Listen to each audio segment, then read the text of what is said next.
100కు పైగా దీర్ఘకాలిక సమస్యలకు ఎటువంటి ఆపరేషన్ దుష్ప్రభావాలు లేకుండా హోమియోపతి చికిత్స.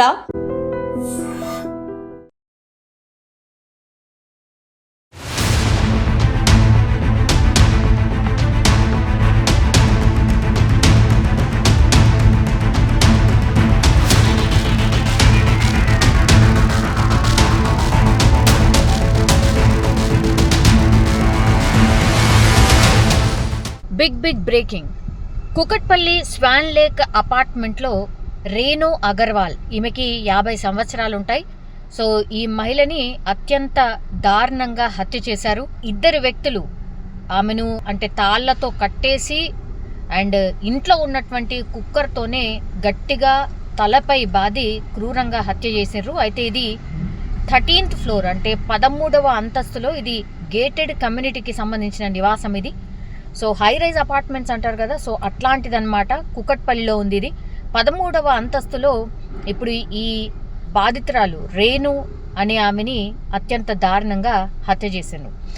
వారం క్రితమే అనుమానం ఎవరిపైన వారం క్రితమే ఇంట్లో పనికి ఒక జార్ఖండ్కి చెందినటువంటి వ్యక్తి చేరినట్టుగా చెప్తున్నారు. వారం లేకపోతే 11 రోజులు అయ్యింది అంతే. ఆ వ్యక్తిని కొత్తగా పనిలో చేర్చుకున్నారు. అతనితో పాటుగా మరో వ్యక్తి కూడా అనుమానాస్పదంగా మనకు కనిపిస్తోంది. సీసీ కెమెరా ఫుటేజ్లో కూడా స్పష్టంగా కనిపిస్తున్నారు.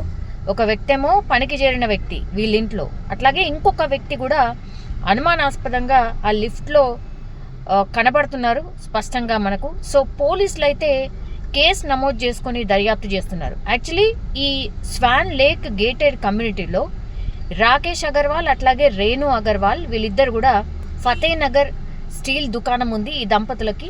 అయితే ఈ రాకేష్ అగర్వాల్ అట్లాగే ఆయన కుమారుడు ఎవరైతే ఉన్నారో శుభం కూడా వీళ్ళిద్దరూ స్టీల్ దుకాణం నిర్వహిస్తూ ఉంటారు ఫతేనగర్లో.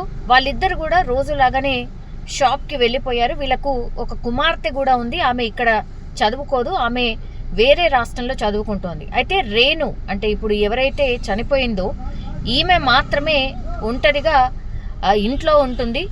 సో అదే కమ్యూనిటీలో నివాసం ఉండేటటువంటి బంధువులు ఎవరైతే ఉన్నారో వాళ్ళు ఈ జార్ఖండ్కి చెందినటువంటి రోషన్ అనే వ్యక్తిని పనిలో పెట్టుకున్నారు. ఆయన 9 ఏళ్ళుగా ఇక్కడే పనిచేస్తున్నాడు. అయితే రోషన్ ద్వారానే ఇంకొక వ్యక్తి హర్ష్ అనే వ్యక్తిని జార్ఖండ్కి చెందిన అతన్ని తీసుకొచ్చి వీళ్ళింట్లో మొన్న ఒక వారం 10 రోజుల కిందటనే పనికి కుదిర్చిండు. సో అతను కూడా తన గ్రామానికే చెందినటువంటి వ్యక్తి కాబట్టి 9 ఏళ్ల నుంచి ఇక్కడే పనిచేస్తున్నారు కాబట్టి నమ్మకంగా ఉంటారు అన్న భావంలో వాళ్ళు పనికి పెట్టుకోవడం అయితే జరిగింది. అయితే ఎప్పట్లాగానే నిన్న ఈ రాకేష్ అట్లాగే శుభం తండ్రి అట్లాగే కొడుకు వీళ్ళిద్దరు కూడా షాప్కి వెళ్ళిపోయినరు. ఇంట్లో రేణు ఒక్కరే ఉన్నారు. సాయంత్రం 5 అవుతోంది. భర్త అట్లాగే కుమారుడు ఎవరైతే షాప్కి వెళ్ళారో ఆమెకు చాలా టైమ్స్ కాల్ చేశారు, అయినా ఆమె పిక్ చేయట్లేదు. దీంతో వాళ్ళకి అనుమానం వచ్చింది. 5 గంటల నుంచి 7 గంటల ప్రాంతం వరకు కూడా ఎన్నిసార్లు ఫోన్ చేసినా ఆమె తీయట్లేదు. దీంతో రాకేష్ 7 గంటల ప్రాంతంలో ఇంటికి వచ్చిండు. ఇంటి డోర్ కొట్టినా కూడా ఎంతకీ తీయట్లేదు. దీంతో దగ్గరలో ఒక ప్లంబర్ని పిలిపించి ఆ డోర్ని బద్దలు కొట్టే ప్రయత్నం చేసిండ్రు. అది ఇంటి వెనక వైపు నుంచి కూడా లోపలికి వచ్చే దారి అన్నమాట. ఆ డోర్ని బద్దలు కొట్టిండ్రు, లోపలికి ప్రవేశించిండ్రు బద్దలు కొట్టిన తర్వాత. దీంతో ఒక్కసారిగా షాక్. ఎందుకంటే వాళ్ళు ఎక్స్పెక్ట్ చేయనటువంటి సంఘటన. బికాజ్ రాకేష్ ఇంట్లోకి వెళ్ళగానే హాల్లో టోటల్గా రేణు ఆమె కాళ్ళు చేతులు కట్టేసున్నాయి, పూర్తిగా రక్తపు మడుగులో పడి ఉంది. తల అండ్ ఆమె శరీర భాగాలపై తీవ్ర గాయాలున్నాయి. అక్కడ చనిపోయినట్టుగా స్పష్టంగా కనిపిస్తోంది. మరి ఎన్ని గంటలకు జరిగిందో ఏంటో తెలియదు, కానీ వెంటనే పోలీసులకు సమాచారం ఇచ్చిండ్రు, దర్యాప్తు స్టార్ట్ చేసిండ్రు. సో ఇదంతా ఎందుకు జరిగింది ఏంటి అనేది కూడా పోలీసులు కేసు నమోదు చేసుకొని దర్యాప్తు చేస్తున్నప్పుడు ఇంతకుముందు నేను చెప్పినట్టుగా ఈ హర్ష్ అట్లాగే రోషన్ ఈ రోషన్ ఆల్రెడీ 9 ఏళ్ళుగా ఉంటున్నాడు. హర్ష్ని జార్ఖండ్ నుంచే రీసెంట్గా పిలిపించిండు, వీళ్ళింట్లో పనికి కుదిర్చిండు. సో వీళ్ళిద్దరే ప్లాన్ ప్రకారం ఈ దారుణానికి పాల్పడినట్టుగా పోలీసులు ప్రాథమికంగా నిర్ధారించిండ్రు. అదే కాదు, ఇప్పుడు రేణును ఇప్పుడు ఎవరైతే మృతురాలున్నారో ఆమెని తాళ్లతో ఫస్ట్ కట్టేసిండ్రు. అట్లాగే ఇంట్లో డబ్బులు ఎక్కడున్నాయి, నగలు ఎక్కడున్నాయి, ఇవన్నీ చెప్పాల్సిందిగా చిత్రహింసలు పెట్టిండ్రు, కొట్టిండ్రు, తర్వాత బెదిరించిండ్రు, ఇవన్నీ చేసిండ్రు. అట్లాగే తాళ్లతో కట్టేసిండ్రు. ఇదంతా చేసిన తర్వాత కూడా ఆమె చెప్పలేదు. దీంతో ఆ ఇంట్లోనే ఉన్నటువంటి కూరగాయల కత్తు ఏదైతే ఉంటుందో ఆ కత్తిని తీసుకొచ్చి ఆమె గొంతు కోసిరు. అట్లాగే ఇంట్లో ఉన్నటువంటి కుక్కర్తోనే ఆమె తలపై గట్టిగా కొట్టారు. దీంతో అక్కడే స్పాట్లో చనిపోయినట్టుగా పోలీసులు అయితే నిర్ధారిస్తారు. సో వీళ్ళు ఆ తర్వాత మరి ఎట్లా ఎస్కేప్ అయినరు ఏంటి అని చూసినప్పుడు ఈ ఇంట్లో లాకర్లు ఏవైతే ఉంటాయో వాటన్నిటినీ పగలగొట్టేసిర్రు. అందులో ఉన్నటువంటి డబ్బు, నగలు ఇవన్నీ కూడా దర్జాగా ఇంట్లో ఉన్నటువంటి సూట్ కేసులోనే సర్దుకొని వెళ్ళిపోయినట్టుగా సీసీ కెమెరాలో కనిపిస్తోంది. అట్లాగే ఎవరైతే వీళ్ళిద్దరున్నారో ఖాళీ చేతులతోని లోపలికి వచ్చిర్రు, కానీ సూట్ కేసులతో బయటికి వెళ్ళినట్టుగా సీసీ కెమెరాలో స్పష్టంగా రికార్డ్ అయింది.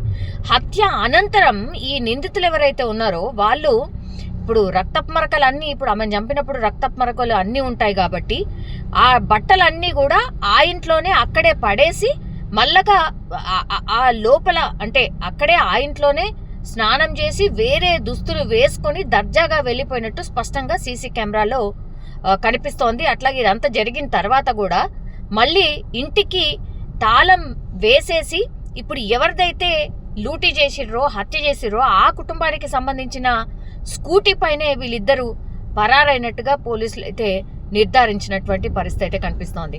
సో పక్కాగా రెక్కి నిర్వహించి ఎవరుంటారు, ఎప్పుడుంటారు, ఏం చేయొచ్చు, ఎట్లా దోపిడీ చేయొచ్చు, ఎట్లా ఎస్కేప్ అవ్వచ్చు అనేది కూడా పూర్తిగా స్కెచ్ ప్రకారమే ఇదంతా చేసినట్టుగా పోలీసులు అయితే భావిస్తున్నారు. వెంటనే పోలీసులు 5 బృందాలుగా ఏర్పడి ప్రస్తుతం నిందితుల కోసం అయితే గాలిస్తూ ఉన్నారు.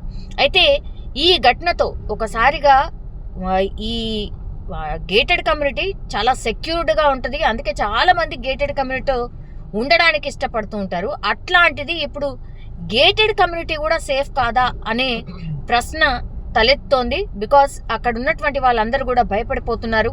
ఇదేంటి 9 ఏళ్లుగా ఉన్నటువంటి ఈ వ్యక్తే ఇంత దారుణంగా నమ్మకంగా ఉండి హత్య చేయడం ఏంటి అనేది కూడా పెద్ద ఎత్తున చర్చ అయితే నడుస్తోంది. సో పూర్తిగా ఇక్కడ జరిగినటువంటి ఇన్సిడెంట్తో అయితే ఎంత నమ్మకస్తుడైనా సరే ఎప్పుడు ఎట్లా మారిపోతాడో అనే దానికి ఎగ్జాంపుల్ ఇది అనుకోవచ్చు. కానీ పాపం అత్యంత దారుణంగా ఆమెను ఎంత భయంకరంగా చంపారో వాళ్ళు చూసినటువంటి స్పాట్లు చూసిన వాళ్ళందరూ కూడా మాట్లాడుకుంటున్నటువంటి పరిస్థితి ఇది. కుకట్పల్లిలోని స్వాన్ లేక్ గేటెడ్ కమ్యూనిటీలో నిన్న జరిగినటువంటి సంఘటన ఒకసారి కుకట్పల్లి ఉలిక్కిపడింది అని చెప్పొచ్చు.